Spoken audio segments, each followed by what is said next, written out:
नमस्ते फ्रेंड, आप सभी का एक बार फिर से वेलकम।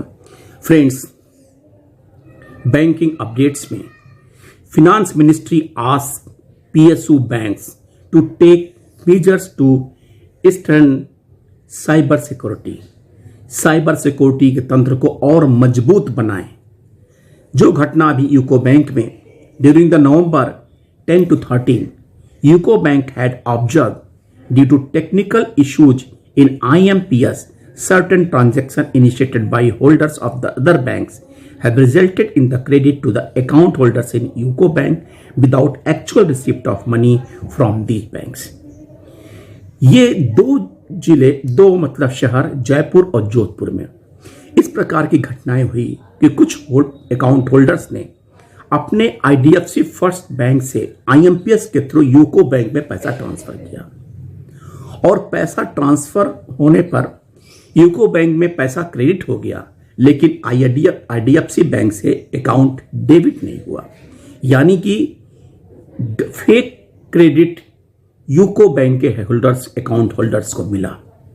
हालांकि अभी भी the state owned bank is yet to clarify whether this technical glitch was due to human error or a hacking attempt. However, the bank had reported the matter to the law enforcement agency for the necessary action. और इन सब की घटनाओं को देखते हुए the finance ministry has asked state-owned banks to review system and process related to their digital operation in view of the recent UCO Bank incident. According to sources, the banks have been advised to check their cyber security robustness and take measures to strengthen them. क्योंकि ये पैसा money का है, मतलब सवाल पैसे का है। 820 करोड़ रुपए का ट्रांजैक्शन हुआ, जिसमें से अभी 79% रिकवर हुआ, अभी 21% यूको बैंक रिकवरी कर रही है।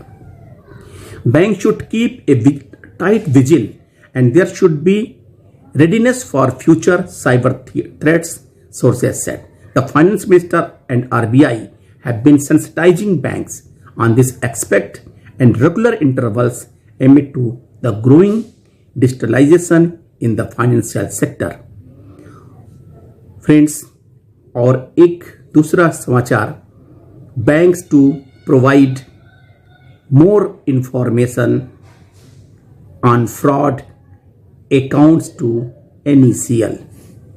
According to the official aware of the deliberation, the Indian Bank Associations or IBA and the National E-Governance Services Limited NESL are working to further improve the reporting system, which will now capture data on declaration on fraud and declaration of willful default, a move that is expected to fast track the process of establishing defaults and verify claims expeditiously. As per the latest data available from NESL, the default rate is highest in the debt size range of rupees 10 to 100 crores.